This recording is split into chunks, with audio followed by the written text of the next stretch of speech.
네, 우리 함께 주기도문 하심으로 8월 18일 화요일 새벽기도회를 시작하겠습니다. 하늘에 계신 우리 아버지, 아버지의 이름을 거룩하게 하시며 아버지의 나라가 오게 하시며 아버지의 뜻이 하늘에서와 같이 땅에서도 이루어지게 하소서. 오늘 우리에게 일용할 양식을 주시고 우리가 우리에게 잘못한 사람을 용서하여 준 것 같이 우리 죄를 용서하여 주시고 우리를 시험에 빠지지 않게 하시고 악에서 구하소서. 나라와 권능과 영광이 영원히 아버지의 것입니다. 아멘. 네, 461장 십자가를 질 수 있나? 461장 함께 찬양합니다.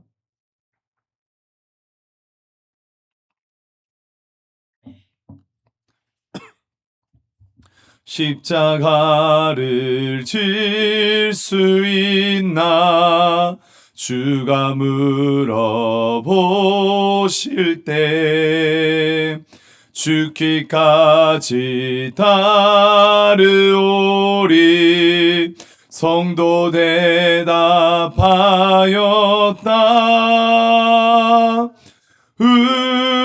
우리의 심령 주의 것이니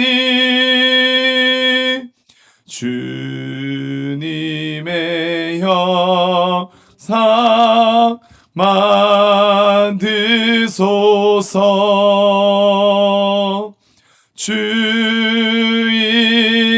따라 살아갈 동안 사랑과 충성을 바치오리다. 너는 기억하고 있나? 구원받은 강도를 그가 회개하였을 때 낙원 허락 받았다.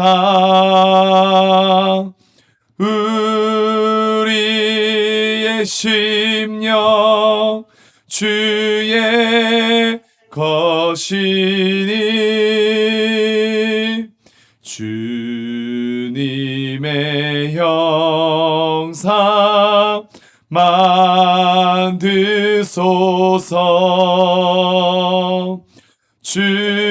주인도 따라 살아갈 동안 사랑과 충성을 바치오리다. 걱정 근심 어두운 그늘 너를 둘러 덮을 때 주께 내 영 맡기겠나? 최후 승리 믿으며 우리의 심령 주의 것이니 주님의 형상 만드소서. 주인도 따라 살아갈 동안 사랑과 충성을 바치오리다. 이런 일 다 할 수 있나? 주가 물어보실 때 용감한 자 바울처럼 선뜻 대답하리라.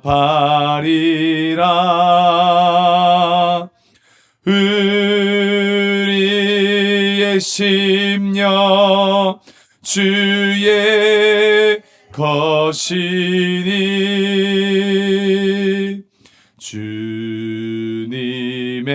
내 형상 만드소서. 주 인도 따라 살아갈 동안 사랑과 충성을 바치오리다. 아멘.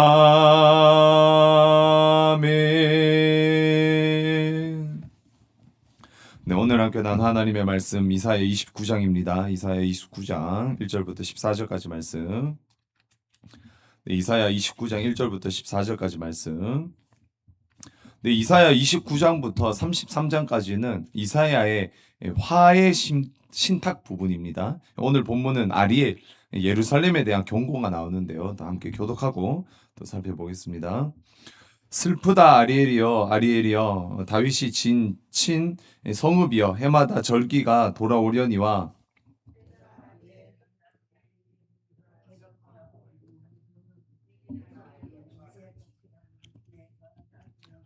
내가 너를 사면으로 둘러 진을 치며 너를 애워 대를 쌓아 너를 치리니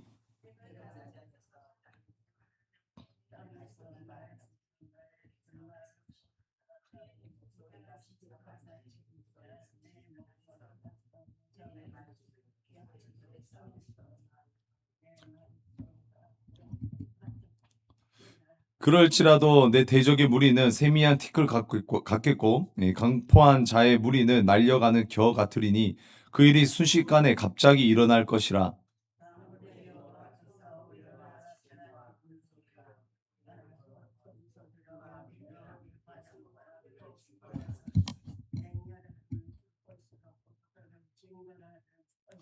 아리엘을 치는 열방의 무리 곧 아리엘과 그 요새를 쳐서 그를 공고하게 하는 모든 자는 꿈같이 밤에 환상같이 되리니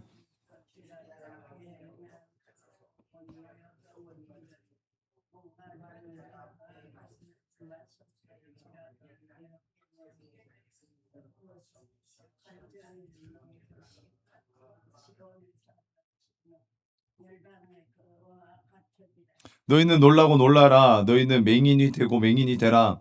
그들의 취함이 포도주로 말미암음이 아니며 그의 비틀거림이 독주로 말미암음이 아니니라.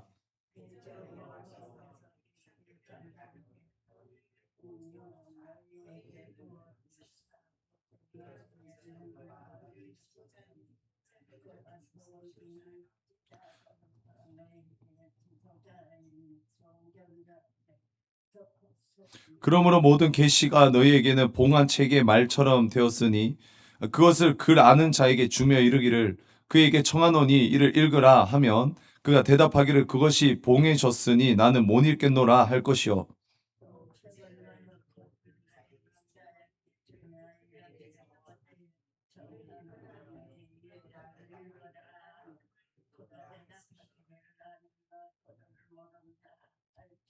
주께서 이르시되 이 백성이 입으로는 나를 가까이하며 입술로는 나를 공경하나 그들의 마음은 내게서 멀리 떠났나니 그들이 나를 경외함은 사람의 계명으로 가르침을 받았을 뿐이라.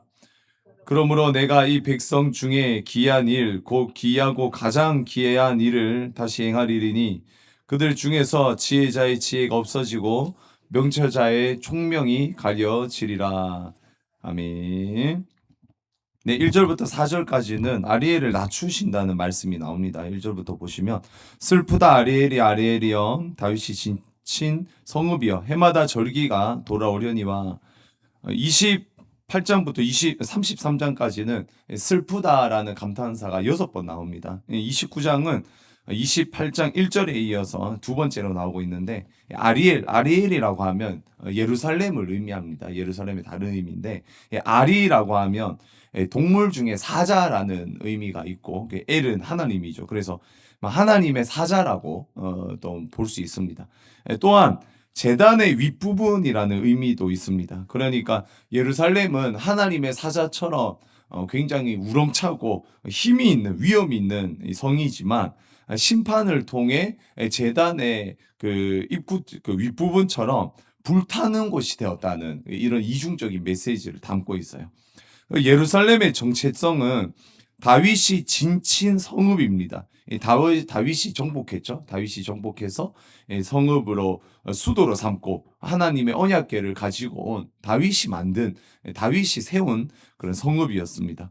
그곳에서 항상 절기가 돌아왔다 이렇게 되어 있죠. 절기를 기념했습니다. 그런데 여기서 해마다 절기가 돌아왔다라는 것은 형식상 절기를 지키기만 했다라는 의미가 있습니다. 마음을 다해서 절기를 지킨 것이 아니라 그냥 형식적으로 돌아오면 돌아오는 대로 그렇게 절기를 지켰다는 거죠. 내가 아리엘을 괴롭게 하리니 그가 슬퍼하고 애곡하며 내게 아리엘과 같이 되리라. 하나님께서 예루살렘을 심판을 하시는데 그 결과 예루살렘이 슬퍼하고 애곡합니다. 이 두 번 나왔죠. 강조의 부분이라고 볼 수가 있습니다. 또한 아리엘이 되겠다 이렇게 얘기를 합니다. 영광의 도성이 심판으로 불타는 제단에 불타는 그 불꽃처럼 심판당하는 도성이 된다라는 이런 의미죠. 내가 너를 사면으로 둘러 진을 치며 너를 애워 대를 쌓아 너를 치리니 1절에서는 다윗이 진친 성읍이었는데 이번에는 적이 진친 성읍이 됩니다. 예루살렘은 산악 지역이에요. 그런데 적이 모든 지역을 포위합니다. 이것은 이사야에서 곧 나타나는 아수르가 예루살렘을 포위하는 장면이라고 볼 수가 있습니다. 말씀에서는 아수르가 힘이 강해서 예루살렘을 포위한 것이 아니라 그 배후에 하나님의 손이 있다는 것을 말하고 있죠. 내가 낮아져서 땅에서 말하며 내 말소리가 낮이기 티끌에서 날 것이라. 내 목소리가 신접한 자의 목소리 같이 땅에서 나며 내 말소리가 티끌에서 짖거리리라. 예루살렘의 철저한 낮아짐입니다. 땅에서 티끌까지 내려갑니다. 하나님의 성이라고 불리던 예루살렘이 심판 앞에서는 낮아져서 티끌처럼 된다는 거죠. 땅에서 나타나고 티끌에서 점점 낮아지는 그런 모습을 보여주고 있습니다. 그들은 사자처럼 우렁찬 목소리를 내고 있었는데 섬뜩한 귀신의 소리처럼 신접한 자의 목소리, 그러니까 섬뜩한 귀신의 소리처럼 그렇게 소리를 낸다라고 얘기를 하고 있죠. 그런데 반전이 나옵니다. 5절부터 8절까지는 대적들이 갑자기 소멸된다는 이야기가 나오고 있어요. 그래서 5절을 보면 그럴지라도 이렇게 포위가 될지라도 너희가 낮아질지라도 내 대적의 무리는 세미한 티끌 같겠고 강포한 자의 무리는 날려가는 겨 같으리니 그 일이 순식간에 갑자기 일어날 것이라. 예루살렘을 낮추신 하나님께서 이제 그 예루살렘을 치는 대적을 순식간에 흩으십니다. 대적들은 세미한 티끌, 날려가는 겨와 같아 이렇게 얘기를 합니다. 심지어 그 흩어짐이 순식간에 갑자기 일어난다고 하죠. 순식간에 갑자기. 하나님께서 초자연적으로 개입하셔서 그들을 쫓아내실 것이라고 그렇게 말씀하고 있습니다. 이사야 37장을 보면 아수르 군대가 예루살렘을 포위하고 있어요. 그러다가 하룻밤 사이에 그들이 몰살당하는 것을 볼 수가 있습니다. 1차적으로는 그 사건을 의미한다고 볼 수 있고 이렇게 하나님께서 자기 백성을 낮추시지만 절대 버리지 않는 것을 말씀해 주고 있다고 볼 수가 있죠. 자, 6절입니다. 만군의 여호와께서 우레와 지진과 큰 소리와 회오리 바람과 폭풍과 맹렬한 불꽃으로 그들을 징벌하실 것인즉 우레 소리, 지진, 큰 소리, 회오리 바람, 폭풍, 맹렬한 불꽃 이런 것은 하나님의 강림을 말합니다. 임재를 말씀하고 있는 표현이죠. 하나님께서 이 땅에 강력하게 임재하신다는 거예요. 강력하게 강림하신다는 거예요. 하나님께서 강림하시니까 대적들은 갑자기 순식간에 징벌되는 것을 볼 수가 있습니다. 아리엘을 치는 열방의 무리 곧 아리엘과 그 요새를 쳐서 그를 공고하게 하는 모든 자는 꿈같이 밤에 환상같이 되리니 대적들은 이스라엘을 예루살렘을 공격했지만 꿈같이 밤에 환상같이 그냥 깨면 사라지는 공허한 헛된 것이 될 것이다 이렇게 얘기를 합니다. 줄인 자가 꿈에 먹었을지라도 깨면 그 속은 여전히 비고 목마른 자가 꿈에 마셨을지라도 깨면 곤비하며 그 속에 갈증이 있는 것 같이 시온산을 치는 열방의 무리가 그와 같으리라. 굶주린 자가 꿈에서 배불리 먹었다 이렇게 얘기를 먹었다고 해봅시다. 그 꿈에서 아무리 먹어도 깨면 배부르지 않아요. 당연히 이 꿈에서 먹었기 때문에 배부르지 않습니다. 물을 마셔도 깨면 여전히 목말라요. 대적들이 예루살렘을 공격할 때 욕망이 이렇다는 거예요. 막 호황된 꿈을 꾸면서 내가 다 될 것 같아, 내가 부해질 것 같아 얘기를 하지만 하나님께서 예루살렘을 지키기 때문에 그 욕망은 꿈처럼 사라질 것이다. 이렇게 얘기를 합니다. 즉 5절부터 8절까지는 하나님께서 예루살렘을 지켜주신다, 끝까지 지켜주신다라는 것을 이야기하고 있어요. 그리고 9절부터 14절까지는 또 바뀌어서 이 말씀에 반응하지 않는 예루살렘의 이 영적 무감각을 고발하고 있어요. 이렇게 말하면 예루살렘은 하나님을 의지해야 됩니다.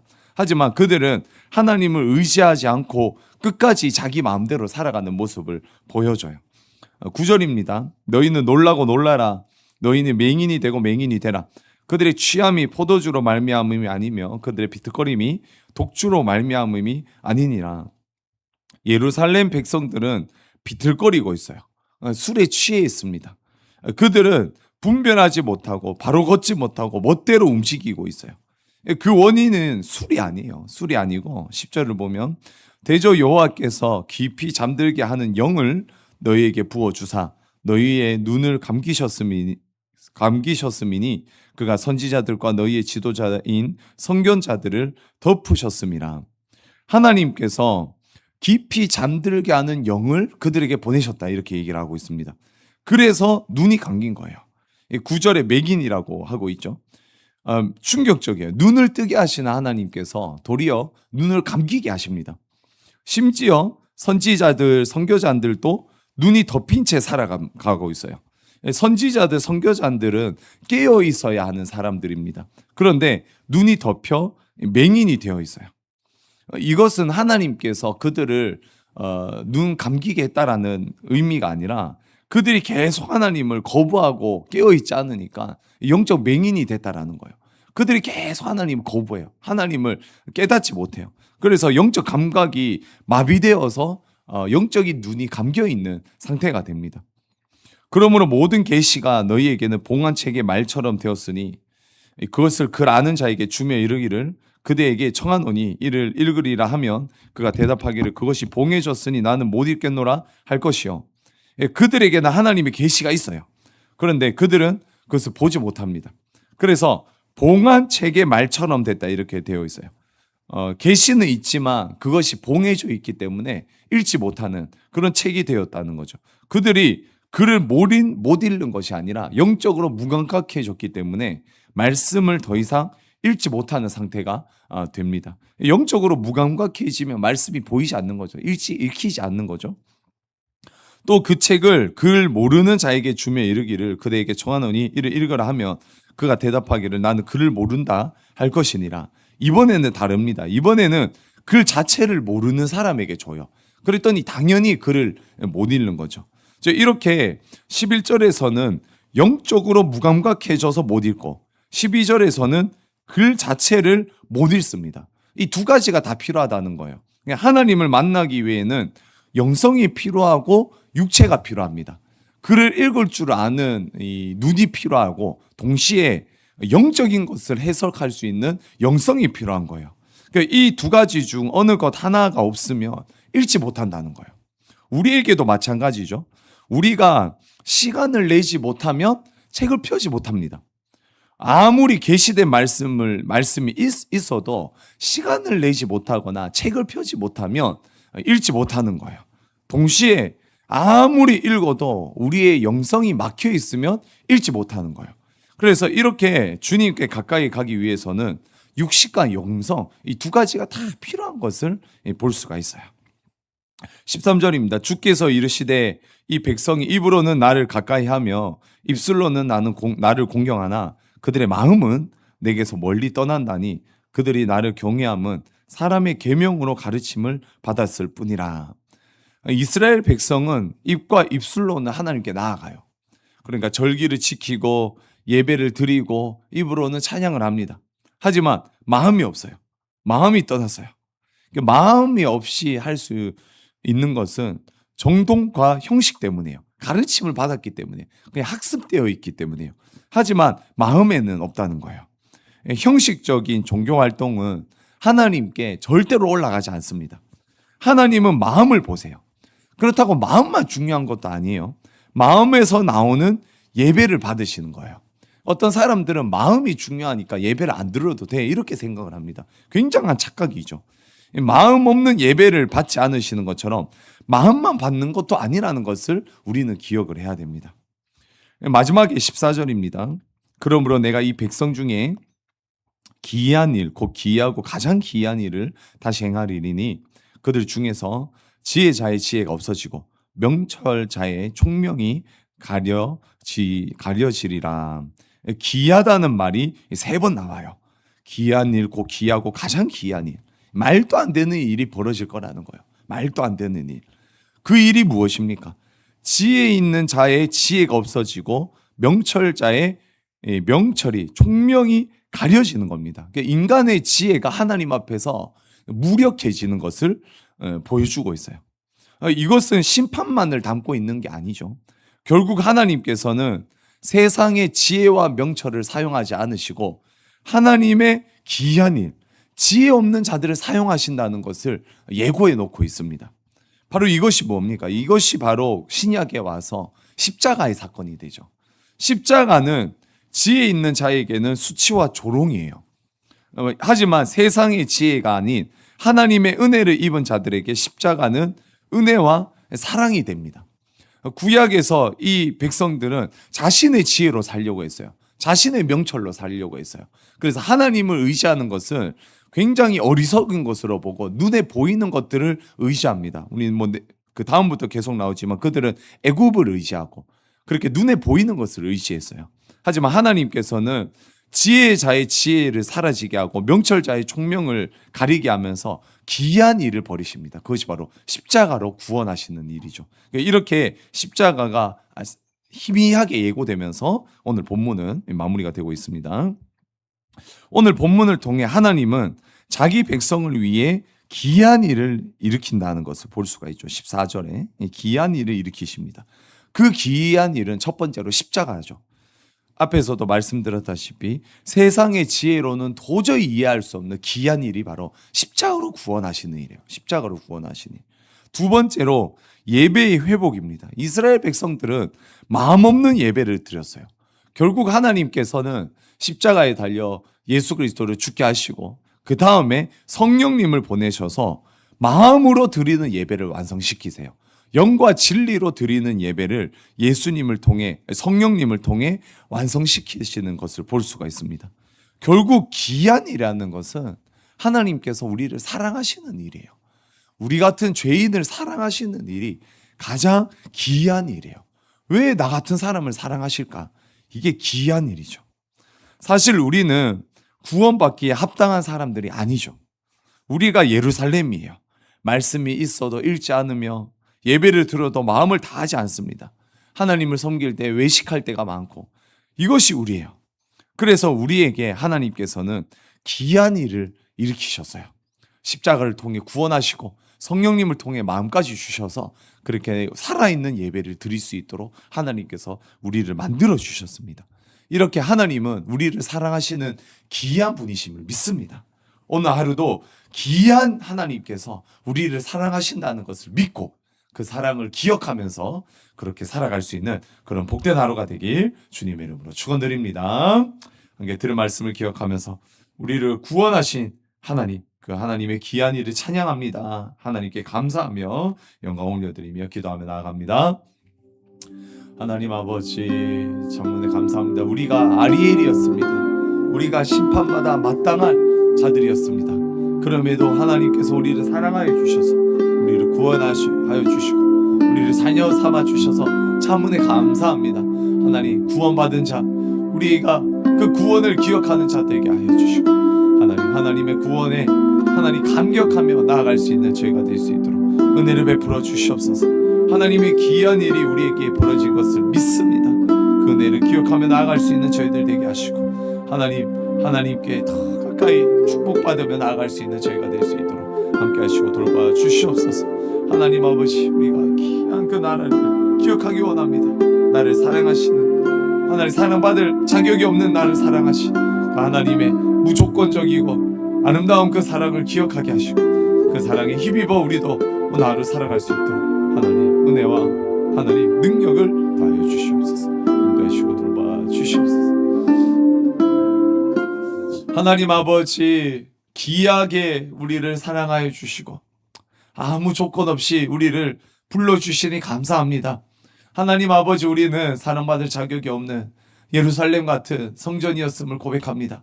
하나님, 그러나 우리를 사랑하여 주시고 십자가에 그 빚진 자 되게 하여 주시고 성령님의 은혜를 베풀어 주셔서 하나님 전심으로 주님께 나아가게 하시니 감사합니다. 오늘 하루도 귀한 하나님을 기억하며 하나님을 의지하며 하나님께 나아가길 소망합니다. 하나님을 늘 찬양하며 하나님을 기억할 수 있는 하루가 될 수 있도록 축복하여 주시옵소서. 나를 사랑하신 하나님을 기억하게 하시고 그 사랑에 힘입어 다른 사람까지 사랑할 수 있는 그런 우리가 될 수 있도록 오늘 하루 복된 하루 될 수 있도록 주님께서 붙잡아 주시옵소서. 감사드리며 예수님의 이름으로 기도드립니다. 아멘. 네, 화요일 나라를 위해서 기도합니다. 한국교회가 또 마음으로 하나님을 잘 섬길 수 있도록 그냥 형식으로만 섬기는 것이 아니라 마음으로 하나님을 잘 섬겨서 빛과 소금의 역할을 감당하는 한국교회 될 수 있도록 나라 정치와 경제와 또 모든 안보가 또 균형을 잘 잡을 수 있도록 그리고 청년 취업난이 잘 해결되어서 소망을 가지는 우리 나라가 될 수 있도록 위해서 함께 기도해 주시고 또 품고 있는 기도 제목 가지고 기도하시다가 하루를 시작합니다.